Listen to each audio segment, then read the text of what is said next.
Quero aqui chamar a preleitora da noite, que você não deixe nada ali atrapalhar, porque hoje chegou a hora, o momento da palavra do Senhor Jesus, amém? Para mim e a tua vida, que o seu coração esteja aberto, porque a semente vai ser, em nome de Jesus, jogada, e que tomara que tenha terras aqui, que vai dar muito fruto.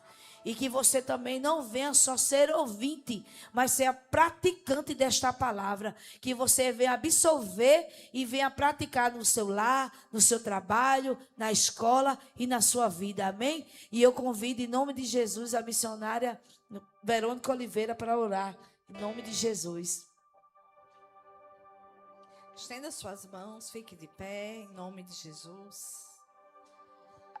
Amado Pai Celestial, aqui está a tua filha, canal escolhido para trazer a tua palavra, uma palavra revelada, a qual o Senhor colocou já no coração da tua serva. Deus, em nome de Jesus, usa a tua serva para falar conosco, não aquilo, Senhor, que nós queremos ouvir, mas o que o Senhor sabe que precisamos ouvir. Nós estamos, Senhor, aqui de corações quebrantados, aguardando as instruções que virá de ti através da tua filha. Em nome de Jesus, ó Pai, cuida, Senhor, daquilo que é dela, daquilo que ela tem apresentado a ti, daquilo que ela tem confiado a ti, Senhor. E honra a tua filha que tem sido obediente à tua voz. Em nome de Jesus, é assim que oramos e concordamos. E a igreja que concorda, diga: amém. Glória a Deus. Eu sou da igreja com a paz do Senhor. Oi, eu sou de casa, mas subir aqui a pessoa dá uma tremedeira. Eu gostaria que você abrisse sua Bíblia no livro de Lucas, capítulo 7, versículos 36 e 37. E aí, você já deixa marcado que a gente vai voltar um pouquinho para o livro de Marcos, capítulo 14, versículo 3. Enquanto você procura, eu quero externar minha gratidão pelo convite de estar aqui. Eu demoro a subir aqui. Eu demoro a subir aqui porque é uma responsabilidade muito grande. Mas quero agradecer às dirigentes do Ciclo de Oração, aos meus pastores. Os meus pastores por me confiar em estar aqui. E antes de iniciar a pregação, eu gostaria de louvar um hino com vocês. É um hino que... Vou dizer que é um hino modinha. Eu sou uma pessoa que eu não gosto muito dos hinos modinha. Mas, enquanto eu chegava nessa ministração, estudava, só chegava esse hino no meu coração. E o Senhor falou, não é mais uma moda, e sim um alerta a ser louvado. E eu gostaria que você louvasse comigo. Se você quiser, deixa sua Bíblia na cadeira um tempinho. E vamos louvar. Glória a Deus. Recebe o louvor da tua filha, Senhor. Oh, glória.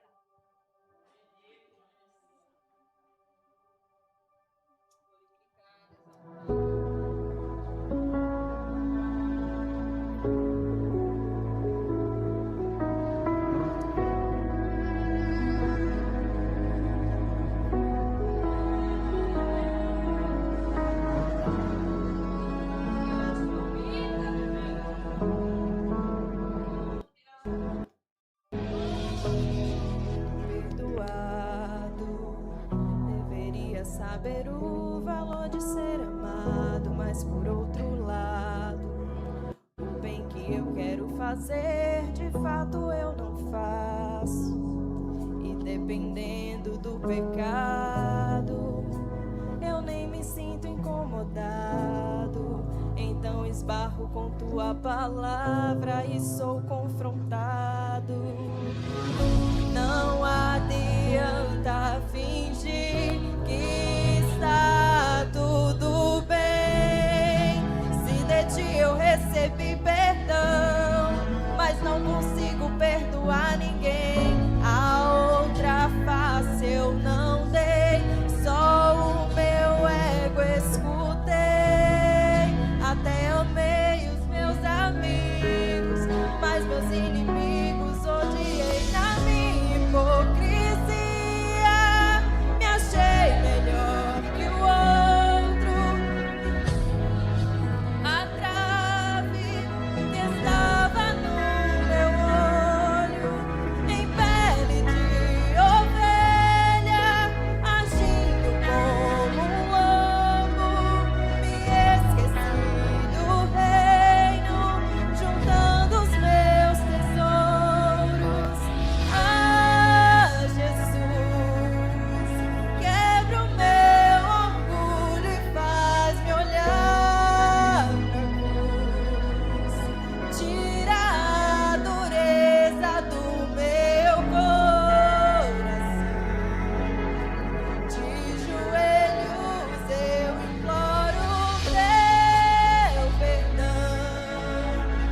forte no meu coração esse louvor. Nós precisamos quebrar o orgulho. Só que esse orgulho não é fácil de ser quebrado. Às vezes a gente até canta, Senhor, quebra o meu orgulho, mas quando o Senhor vem nos confrontar, ninguém quer quebrar. Vamos voltar para a palavra do Senhor. Livro de Lucas, capítulo 7, versículo 36 e 37.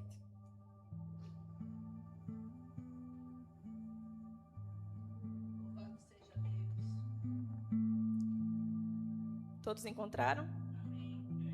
Vai dizer assim. E rogou-lhe um dos fariseus que comesse com ele.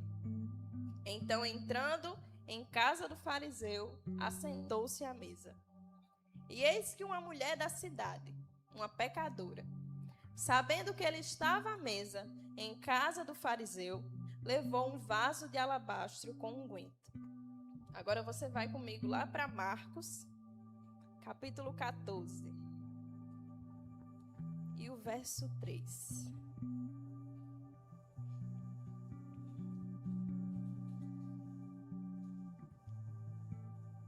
Que vai dizer assim: E estando ele em Betânia, assentado à mesa, em casa de Simão o leproso, veio uma mulher que trazia um vaso de alabastro, com unguento de nardo puro, de muito preço, e quebrando o vaso, lhe derramou sobre a cabeça. Repita comigo. Vaso de alabastro. Repita comigo. Perfume. Repita comigo. Sucesso. E aí você vai entender durante a ministração agora essas palavras. Poder sentar.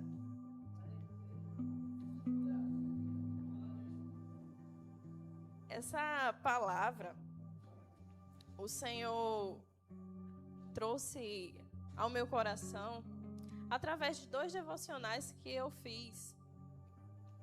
E num dos devocionais ele estava falando o que era sucesso, segundo o reino de Deus. E no outro, ele falava sobre essas 2 mulheres que quebraram o vaso. E aí, eu vou fazer uma pergunta para você. E depois você faz para o seu irmão que está do seu lado, atrás. O que é sucesso para você? Agora pergunta para a pessoa que está do seu lado. O que é sucesso?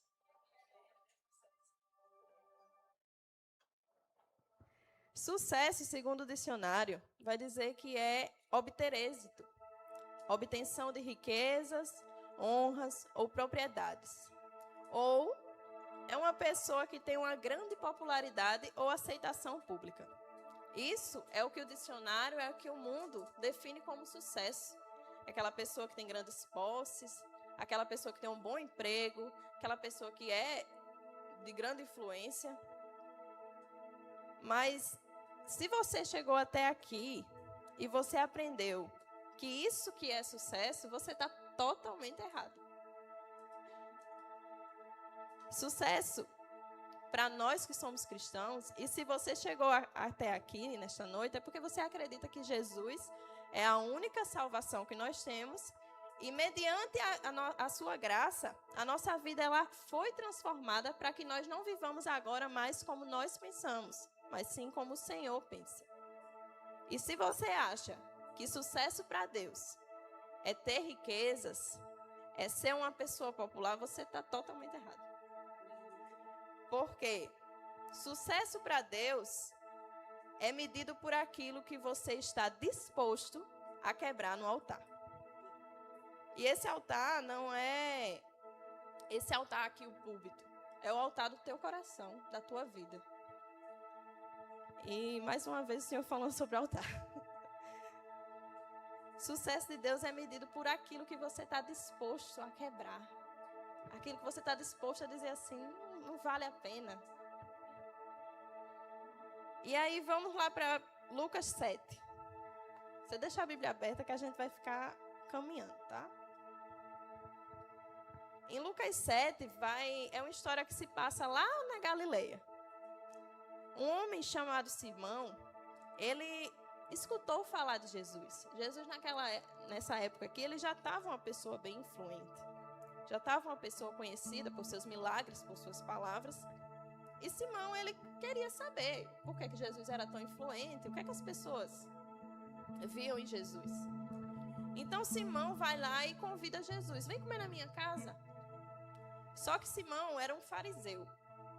A casa de Simão era uma casa de pessoas de influência. Então, não era uma casa simples. Não é um lugar que você diz assim, não é uma simples casa. Não, naquele tempo era uma das casas mais chiques. Ele era fariseu, ele tinha grande influência na sociedade. A sua casa ela era construída ao redor do átrio. O átrio era um pátio central, onde aconteciam os melhores jantares, banquetes, reuniões com as pessoas mais importantes que acontecia naquele átrio. E a casa de Simão era construída ao redor dali. E ele convida Jesus, Jesus vai até lá, e na cultura do Oriente Próximo, que é a cultura que Jesus estava inserido, se o convidado se tratasse de um rabino, de um mestre, as portas do pátio, elas não poderiam ser fechadas. Haveria o jantar, sim. As pessoas de fora, elas não poderiam chegar perto, mas elas poderiam se encostar nas paredes para poder ouvir aquela conversa. Porque muitas vezes era o único momento que eles tinham para aprender algo. E aí o pátio ficou com as portas abertas. E quem quisesse ouvir os ensinamentos, aquela conversa que estava acontecendo, poderia se assentar e ficar ali só ouvindo. E nessa história, nós vamos ter 3 figuras importantes. O primeiro, Jesus. O segundo, Simão. E o terceiro, a mulher pecadora. Essa mulher pecadora, a Bíblia vai trazer dizendo que é uma mulher da cidade. Em outras traduções, vai dizer que ela era uma prostituta. Tá? Então, depende da versão da sua Bíblia. Mas ela não era uma mulher digna de estar naquele cenário. Simão, ele era uma figura influente. E ele procurou saber. Jesus é o nome que está lá no momento. Quando a gente está lá nas redes sociais, a gente não fica procurando quem é o influencer do momento para saber por que o povo está seguindo ele, o que é que ele está mostrando. Da mesma forma, Simão, ele queria saber o que é que Jesus estava fazendo.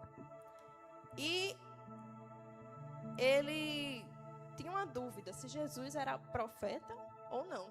Como ele era fariseu, quando aparecia uma outra figura de influência, ele precisava questionar se aquilo era certo para o pessoal estar seguindo.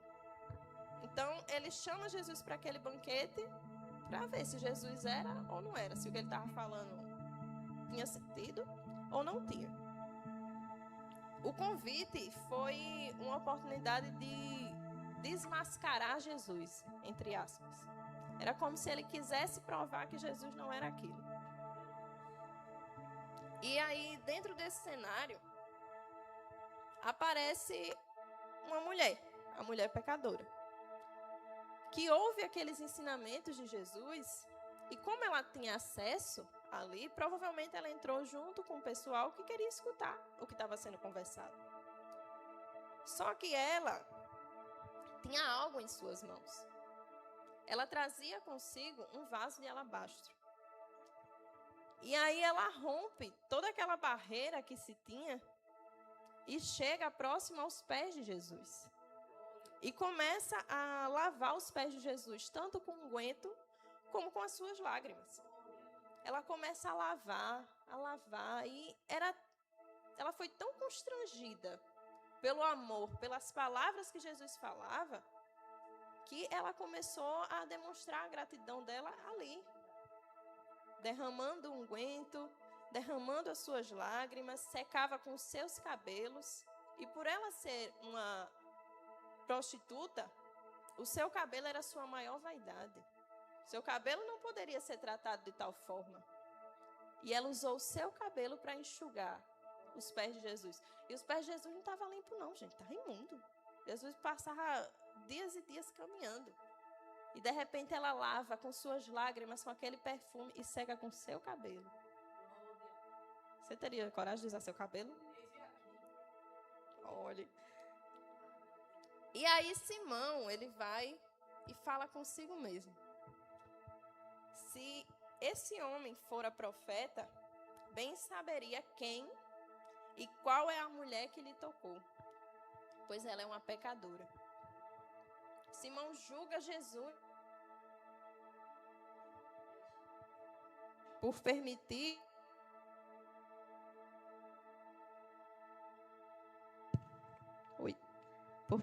aquela cena. Ele julga Jesus permitir que aquela mulher o tocasse e julga aquela mulher por todo aquele passado que ela tinha. Ela é uma prostituta. Que passado digno ela tem? Nenhum. E aí ele só pensava o quão aquela cena que ele via estava manchando a reputação, tanto de Jesus, que se dizia uma pessoa de influência, quanto a dele, que convidou Jesus. A única coisa que passava na mente de Simão é: está estragando minha reputação. Como é que eu convidei um homem desse para minha casa, que permite uma mulher prostituta tocar em seus pés? E aí, logo pensando também, como é que uma pessoa de influência dessa permite que uma mulher dessa toque em seus pés? E ele vê toda aquela mancha na reputação e começa a questionar dentro de si. Mas aí Jesus entra em cena. E aí ele muda o foco da história. Simão estava focado na reputação que estava sendo manchada. Só que Jesus, ele chega, muda o foco da história e mostra que aquele perfume que estava derramado não era um simples perfume, mas era todo o orgulho que aquela mulher teve que quebrar para chegar até ali e derramar os pés de Jesus. Porque uma mulher como prostituta, ela poderia dizer: não, quando Jesus sair daí eu falo com ele, porque se eu for o povo vai me julgar muito. Se eu for, as pessoas não vão entender. O orgulho. E ela quebrou esse orgulho e foi. Foi até os pés. E derramou aquilo que ela tinha de mais valioso. Aquele perfume e as suas lágrimas. E por causa disso, que foi quebrado aos pés de Jesus, derramado aos pés de Jesus, o Senhor lhe deu perdão. Se aquela mulher não tivesse quebrado aquele orgulho, ela não teria alcançado o perdão. Mas ainda assim, Simão olhava e dizia: rapaz, está certo não. E aí o Senhor me dizia uma frase que possa ser até que pareça afrontosa, mas foi o Senhor que mandou. Que é: enquanto o teu foco estiver olhando o passado de alguém, você nunca vai perceber o milagre que aconteceu na sua frente. Se você continua olhando, não, é porque não acredito que fulana veio para a igreja depois do que ela fez. Mas você sabe o quanto ela quebrou o orgulho, o milagre que ela está aqui, o milagre que foi ela chegar até ali. Enquanto o teu foco estiver pensando no que foi feito, Jesus já está dizendo: o passado já foi. O perdão foi liberado, o milagre aconteceu. E aí, indo para o livro de Marcos, capítulo 14, a gente vai ver uma outra história, que muitas vezes ela pode até ser confundida, porque eu mesma confundia muitas vezes, que é também uma mulher que quebra o vaso e derrama aos pés de Jesus. Só que são pessoas diferentes. Na primeira que a gente viu, era uma mulher pecadora. Nessa, a gente vai ver a história de uma pessoa que vocês conhecem até muito. E essa história, eu vou ler em Marcos 14, mas ela também está lá no livro de João, capítulo 12. Então, quem quiser depois ler para complementar a história, porque ela se complementa. Tá? Ela não está total num capítulo aqui, ela complementa lá no outro. A gente leu no versículo 3, que estando ele em Betânia, veio uma mulher que trazia um vaso de alabastro, com unguento de nardo puro, de muito preço. E quebrando o vaso, lhe derramou sobre a cabeça. Tá? A gente anda um pouquinho, tá? Passa uns dias, anda, e chega até Betânia. Betânia era um vilarejo da Judeia. Então, Betânia não era uma cidade grande, ela era pequenininha. pequenininha. É aquele famoso, todo mundo se conhece. Sabe? Se eu falar, conhece a mãe de fulano? Conhece. Entendeu? Todo mundo se conhecia ali. Era um vilarejo da Judéia. E Jesus, o povo gostava de convidar Jesus para comer. Por isso que os discípulos gostavam de andar com Jesus. Jesus é convidado para um jantar. E agora na casa de um homem chamado... Vocês não estão lendo, né? Um homem chamado... Simão. Mais uma vez, outro Simão. Esse Simão, ele é... Como é que eu posso falar? Identificado como Simão o leproso. Só que subentende-se que ele já não estava mais leproso, porque uma pessoa leprosa, ela não poderia estar convivendo ali. Então, foi identificado só para saber qual era o Simão. Afinal, tinha Simão Pedro, tinha Simão, o filho de Alfeu, tinha um bocado de Simão. Então, para identificar, eles colocaram Simão o leproso, mas ele não era mais leproso. E aí, por isso, a Bíblia não fala, mas tá, isso é uma percepção minha, eu acredito que esse jantar ao qual ele foi chamado foi justamente para celebrar essa cura de Simão. Simão não era mais leproso. Ele encontrou com Jesus, e quem encontra com Jesus não sai igual. Então, eu acredito que esse jantar para o qual ele foi convidado era uma celebração pela cura de Simão. E como Betânia era uma vila, havia algumas figuras conhecidas nesse jantar. Lá nesse jantar estavam Lázaro, Marta e Maria, e os discípulos de Jesus. Mas dentre eles a gente vai destacar Jesus, figura principal, Maria, a irmã de Marta, e Judas Iscariotes. Você já sabe que não vem coisa boa, né? Judas, ele foi um discípulo escolhido, ele andava com Jesus, ele aprendeu com Jesus e ele também era o tesoureiro do grupo. Então, tudo que envolvia dinheiro era com Judas Iscariotes. Tá? Precisava de um dinheiro para comprar um pão, vai lá em Judas. Tá? Então, Judas era uma pessoa ali a qual Jesus confiou algo. Maria é a irmã de Marta. Tá? É uma pessoa que via Jesus eventualmente. Tá? Maria não era uma das que acompanhava Jesus. Ela ficava ali na casinha dela, porque Betânia era a casa dela era um ponto de passagem. Toda vez que Jesus passava por Jerusalém, ele passava lá na casa de Marta e Maria para comer, para dormir. Era um ponto seguro para ele. Tá? Então, Maria não era alguém que acompanhava Jesus, como Maria Madalena. Era uma Maria que ela via Jesus eventualmente. Quando Jesus vinha à sua casa, é que ela ouvia falar algo sobre Jesus. Porque naquele tempo não tinha celular, não tinha carta. Um mensageiro era muito caro para estar se mandando para lá e para cá. Sem contar que quase nunca ela sabia onde Jesus estava, né? Jesus vivia andando. Então, ela via só Jesus eventualmente. Mas ainda assim, quando ela via Jesus, Jesus sempre trazia um ensinamento. E Maria aprendeu e guardou os ensinamentos de Jesus. E além disso, Maria também, ela viveu um milagre. Seu irmão foi morto e ressuscitou. Maria viu ali o milagre de perto. Seu irmão estava morto há 4 dias, de repente Jesus chega, olha, tira a pedra, Lázaro vem para fora. Ela, oxente. Ela viu o milagre com seus olhos. E aí, voltando aqui para o contexto, Jesus estava ali na mesa, juntamente com Lázaro e com Simão. E, de repente, Maria entra, segurando um vaso de alabastro. Maria entra naquele cenário, segurando um vaso de alabastro. Só que esse vaso, ele estava com, outras traduções vai dizer, puro nardo. Tá? Que era um perfume caríssimo.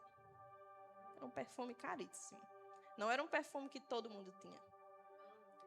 E aí Maria chega perto de Jesus e começa a quebrar aquele vaso. E começa a derramar sobre Jesus. No capítulo 14 de Marcos, a gente vai ver que diz que ele derrama sobre a cabeça. E no capítulo 12 de João, nós vamos ver que fala que derramou sobre os seus pés. Então, acreditamos que foi o corpo todo.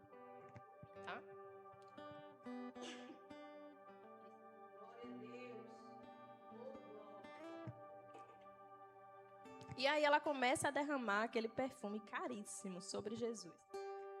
E aí vem o dito cujo, Judas Iscariotes. E fala o seguinte, no versículo 4. Para que se fez esse desperdício de unguento? Versículo 5. Porque podia vender-se por mais de 300 dinheiros e dá-lo aos pobres. E bramavam contra ela. Judas não tinha o que fazer da vida dele. Aí ele foi, viu aquela cena, em vez dele dizer, oh, coisa linda, ele foi e disse, mulher, um perfume caro desse, tu vai derramar? Aquele perfume, ele era tão caro. Aqui ele vai dizer 300 dinheiros, em outras traduções vai dizer 300 denários, que aí equivale mais ou menos a 1 ano de trabalho. 1 ano de trabalho você passava trabalhando para poder comprar um perfume. Era esse o valor daquele perfume. E aí Judas vai e diz, isso é um desperdício.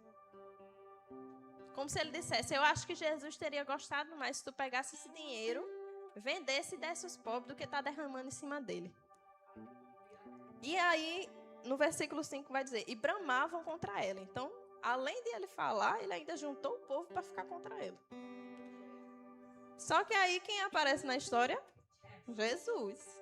Jesus não deixa barato. Tá? Então, Jesus vai e diz no versículo 6, deixai-a, por que a molestais? Ela me fez boa obra.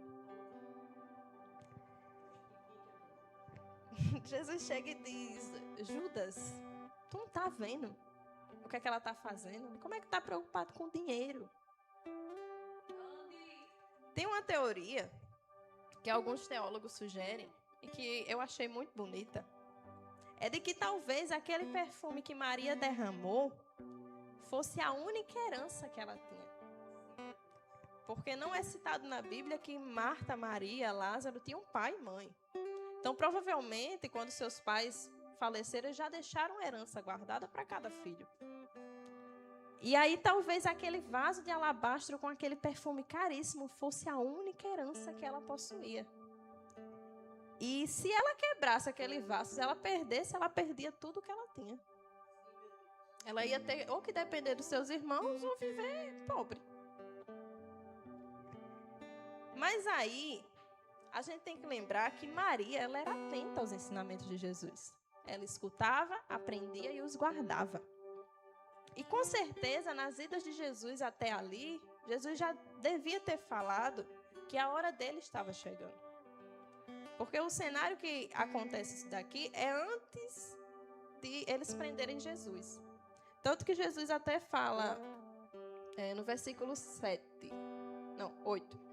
Esta fez o que podia, antecipou-me a ungir o meu corpo para a sepultura. Então ela sabia que o tempo de Jesus estava acabando. E aí, como ela ia expressar a gratidão de tudo que Jesus tinha feito na casa dela? Porque as duas histórias que a gente conhece dela é que, primeiro, Jesus chega na casa dela e Marta está lá varrendo a casa. Aí vai e xinga ela. Tá vendo essa menina aí sem fazer nada, não? Aí quem defende ela? Jesus. Com certeza ela foi grata por aquele dia. Quem tem irmão sabe. Quem tem irmão sabe. Com certeza ela foi grata por aquele dia. Depois seu irmão morre. Depois de 4 dias, Jesus aparece e aí ela questiona Jesus. Mas aí depois Jesus ressuscita o seu irmão. E como expressar essa gratidão? E aí Maria disse, vou pegar aquilo que mais me custa e derramar sobre ele enquanto eu ainda tenho tempo. E aí com essa história a gente vê que Judas, ele só focou no desperdício de dinheiro. Ele disse, 1 ano de trabalho, meu Deus, sendo desperdiçado. Mas ele esqueceu que de nada adiantava o valor daquele perfume se não tivesse Jesus. O foco de Judas estava totalmente equivocado. E aí, fazendo uma comparação, nós vamos ver que Simão e Judas, eles tinham algo em comum. O foco dele estava na coisa errada. O foco de Simão era a reputação, era a sua imagem. Não posso deixar que manchem a minha imagem. O foco de Judas era o dinheiro. Não, porque eu cuido do dinheiro, eu não posso mostrar que o dinheiro está pouco, eu tenho que saber do dinheiro. O foco dele era esse. E eles não perceberam que o foco deles estava tão centrado em seus próprios desejos que aquilo que eles soltaram revelou aquilo que estava dentro do seu coração. E em nenhum momento, aquilo que eles deixaram escapar revelou que o amor de Jesus estava em seu coração. Simão ouviu falar de Jesus, convidou Jesus para comer, mas foi só isso. Foi só um convite. Ei, Jesus, vem cá para te conhecer. Mas não entrou nada. Nada entrou. Judas foi escolhido, teve algo confiado a ele, andou com Jesus, e mesmo assim o coração de Judas era endurecido, não entrou nada naquele coração. E aí, em Mateus, capítulo 6, versículo 21, vai dizer assim: onde estiver o teu tesouro, aí também estará o vosso coração. Aquilo que tem sido o teu foco vai revelar aquilo que está em teu coração. E eu quero que você olhe para essa pessoa bonita que está do seu lado. Veja se ela está atenta ainda. E dizer, qual é o teu foco? Será que o teu foco tem revelado coisas boas? Ou será que tem revelado que Jesus não está lá?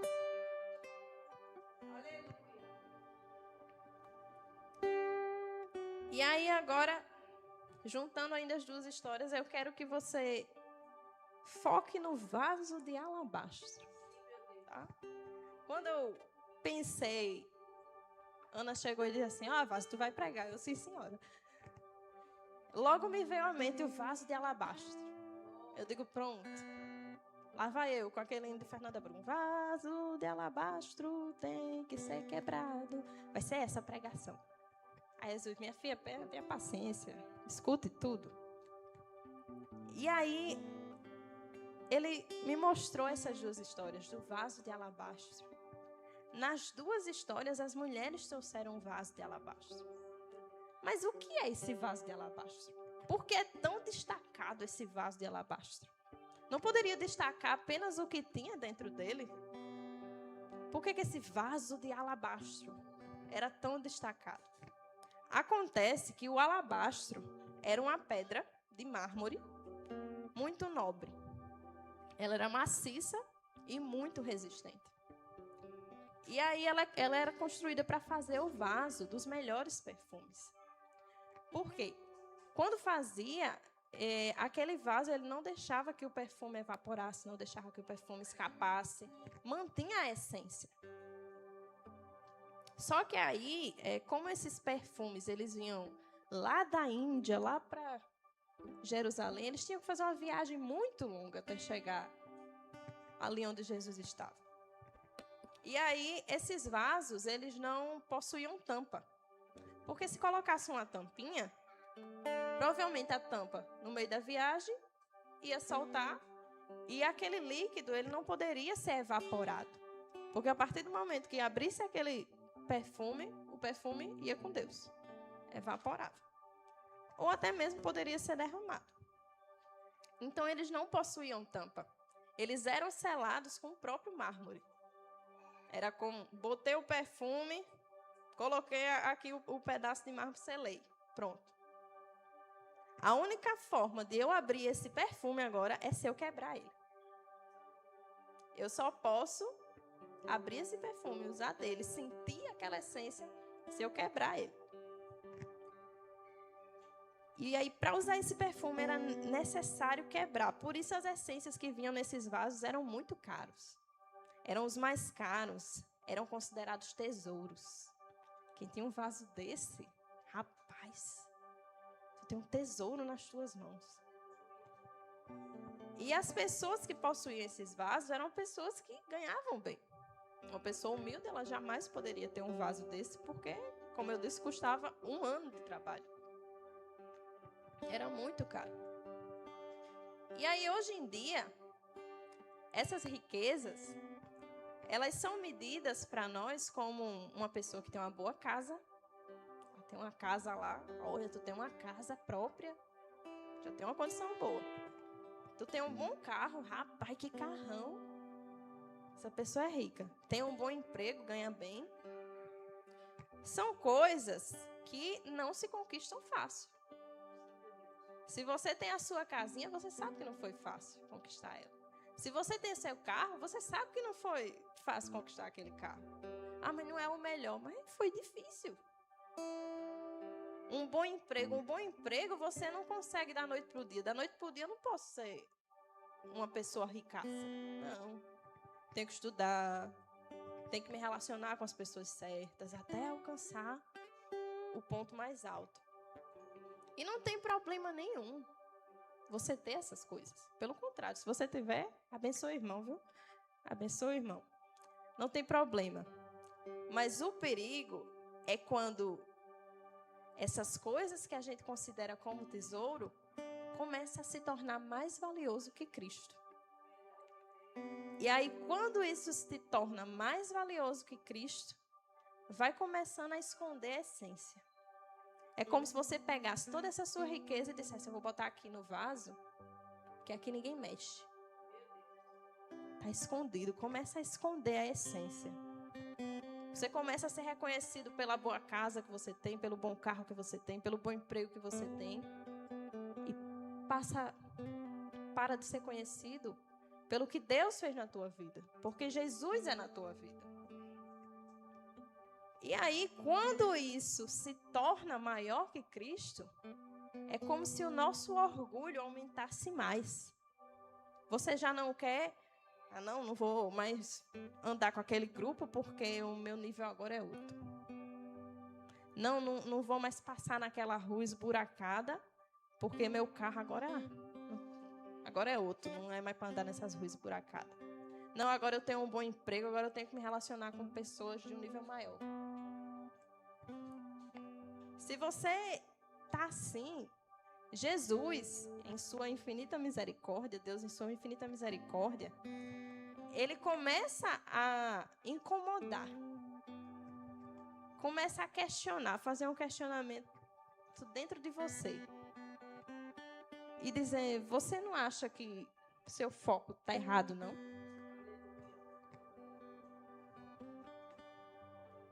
Olha para o irmão que está do teu lado e diz assim, tu és Judas ou tu és Simão? Eu espero que você não seja nenhum dos dois. Mas muitas vezes a gente tem algo de tão valioso que aí, de repente, a gente começa a deixar ir para a igreja. Não vou para a igreja hoje porque eu tenho que dar mais atenção aqui para isso. Foi tão difícil eu conseguir, eu tenho que dar mais atenção para isso. Se eu não der atenção, eu vou perder. E aí Jesus vai dizer, olhe, dê atenção para isso, mas a prioridade sou eu. A prioridade sempre é Cristo. Porque quando aquilo começa a se tornar maior que Cristo, aí Jesus vai chegar e vai dizer, ei, pega esse teu vasinho lindo que tu criou e quebra. Entendeu? Agora olha pro teu irmão, bem no olho dele, abutuca o olho para falar com ele. E diz assim, você está pronto para quebrar o vaso?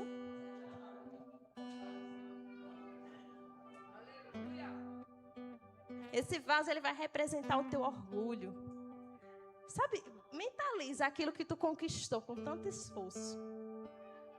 Aquilo que você olha e diz, rapaz, eu tenho muito orgulho disso que eu conquistei. E Jesus vai dizer assim, ei, quebra. É o que, Jesus? Não, Jesus. Olha, um ano eu passei para conseguir esse perfume tão caro. Mas quebre. Mas quebre. Porque assim, esse teu perfume, você está levando ele com um orgulho tão grande. Só que você não tem que ser conhecido por esse vasinho, não. Você tem que ser conhecido por mim. Agora, deixa eu te perguntar. Qual é o tamanho do orgulho que tem te impedido de quebrar algum vaso na tua vida? Qual é o tamanho desse orgulho que você diz, não, mas isso aqui foi com tanto esforço, não, eu posso deixar. E Jesus dizendo, quebra o vaso. Quebra o vaso. Simão e Judas, eles protegeram tanto esses vasos que eles possuíam, que eles conquistaram, que eles esqueceram que sem Jesus, se eles não têm Jesus, esse vaso, aquilo que está dentro daquele vaso não tem valor nenhum. E aí, só para resumir, já vou terminar, é que a mulher pecadora, ela veio com seu vasinho, que representava o seu orgulho, a sua vergonha. E aí ela quebra e derrama nos pés de Jesus. E alcança o perdão. Maria, ela trouxe no vaso aquilo que ela tinha de mais valor, a sua estabilidade. Representava o seu futuro, talvez. O seu tesouro. E aí ela quebra e derrama sobre Jesus. Porque para aquelas duas mulheres, o amor que elas sentiram, a gratidão que elas sentiram, não adiantava vaso, não adiantava perfume, não adiantava riqueza nenhuma, se Jesus não tivesse com elas. Enquanto o seu vaso estiver inteiro, ele é só um vaso. Lembra que o vaso de alabastro ele é lacrado? Enquanto ele estiver lá, bonitinho, lacrado, ele é só um vaso. Só mais um item ali para enfeitar a tua casa.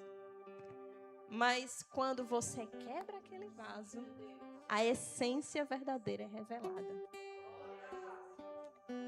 E aí, para finalizar com o tema da mensagem, vou dizer o tema da mensagem para vocês, que foi o que norteou toda essa pregação. O sucesso está em quebrar o vaso. Lembra que sucesso para Deus não é aquilo que você possui. É o quão você está disposto a quebrar no altar. O sucesso está em quebrar o vaso. Porque quando você quebrar esse vaso, você vai revelar o seu aroma como filho de Deus. Então o sucesso está em quebrar o vaso. Repete essa frase para o irmão que está do teu lado. O sucesso está em quebrar o vaso. Porque quando você quebrar o vaso, você revela que é filho de Deus. Amém? Eu agradeço a minha oportunidade.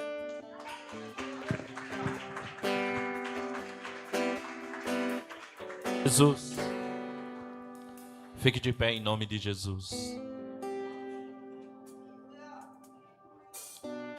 Deixa eu te falar uma coisa. Perceba que essa mulher, a Bíblia vai denominar ela como pecadora, né? Abertamente era uma mulher prostituta. E um dia Jesus tem um encontro com essa mulher.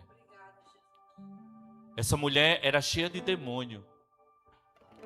Essa mulher, ela tinha uma legião de demônio.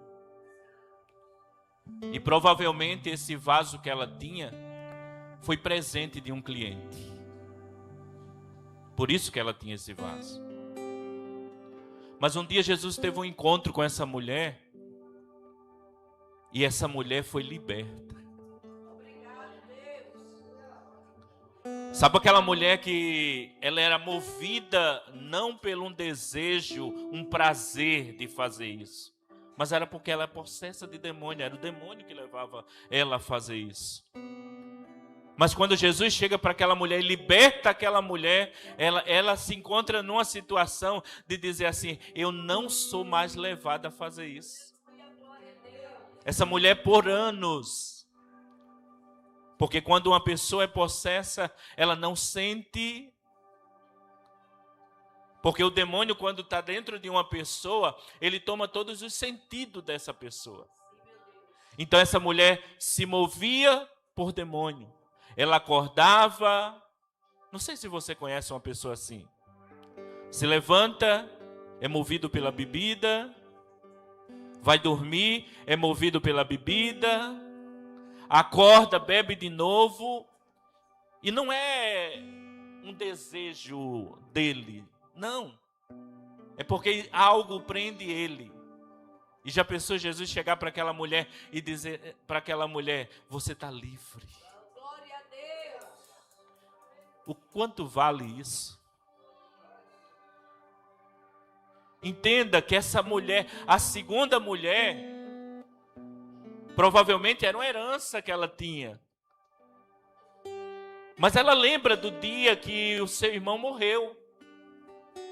E para ela tudo tinha acabado. E Jesus chega naquela aldeia, uma aldeia simples. E Jesus chega para aquelas pessoas e diz assim: tira a pedra. Aí chama Lázaro, Lázaro vem. Já pensou a alegria daquela mulher? O irmão está sentado na mesa. Quanto é que vale isso? Se hoje perguntasse para você, você que é mãe, você que é pai, quanto é que vale o teu filho? Quanto você pagaria? Ah, pastor, o que é que o senhor está dizendo? É que você tem que entender que tem coisas que dinheiro não compra.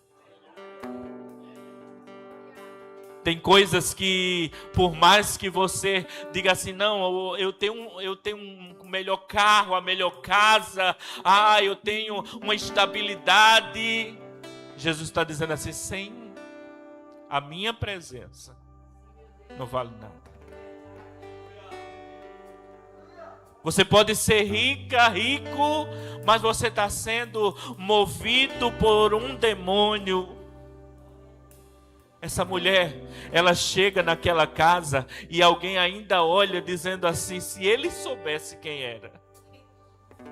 Aí Jesus olha para aquela ocasião e olha para Simão, nas minhas palavras, no meu pensamento, ele diz assim: Simão, se tu conhecesse a mim, se tu conhecesse aquilo que eu tirei dentro dela, irmãos, você não sabe o que é uma legião de demônio. Lembra quando aquele demônio sai do gadareno, ele permite entrar numa manada de porcos, e são aproximadamente 6.000 porcos, e os porcos não aguentam.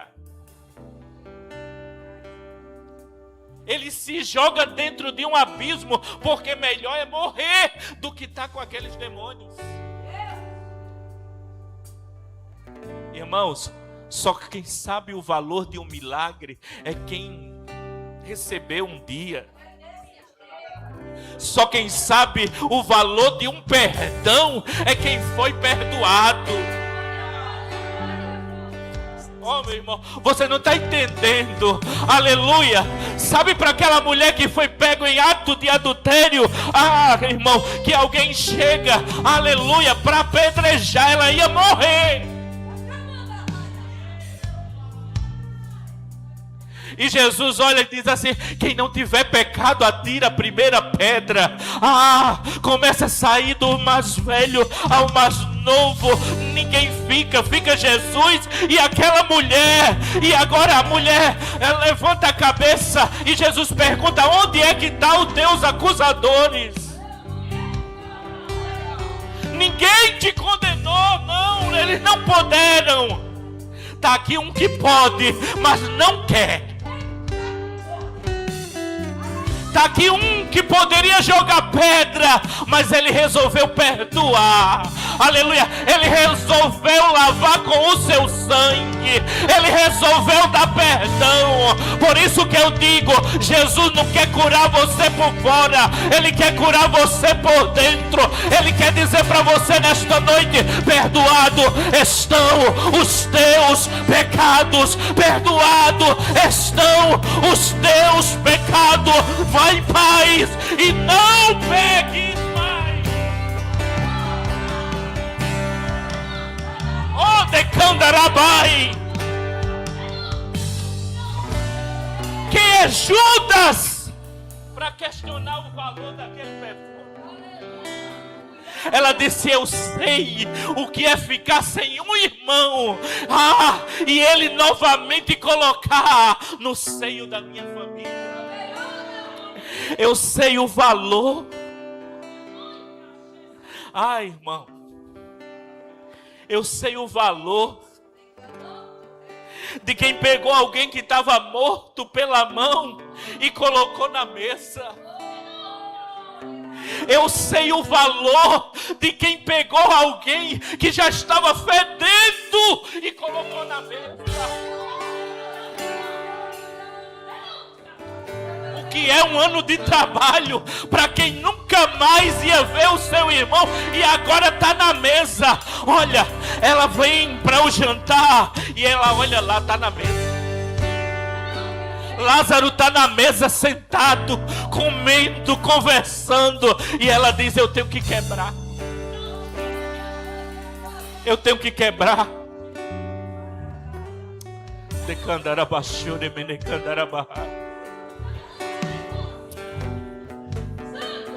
Jesus está dizendo para você nesta noite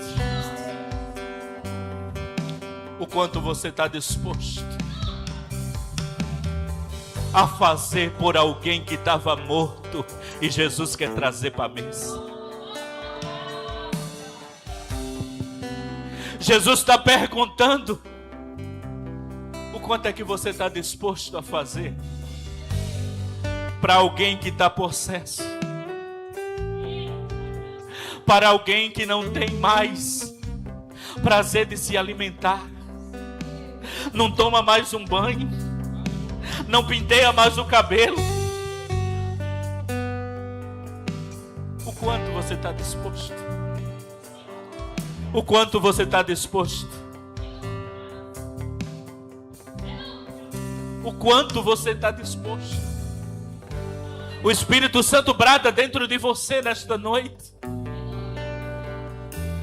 É um ano. E aqui a gente não está tratando de dinheiro.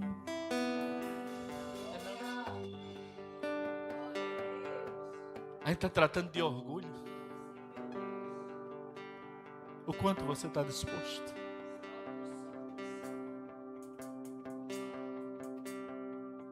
O quanto você está disposto?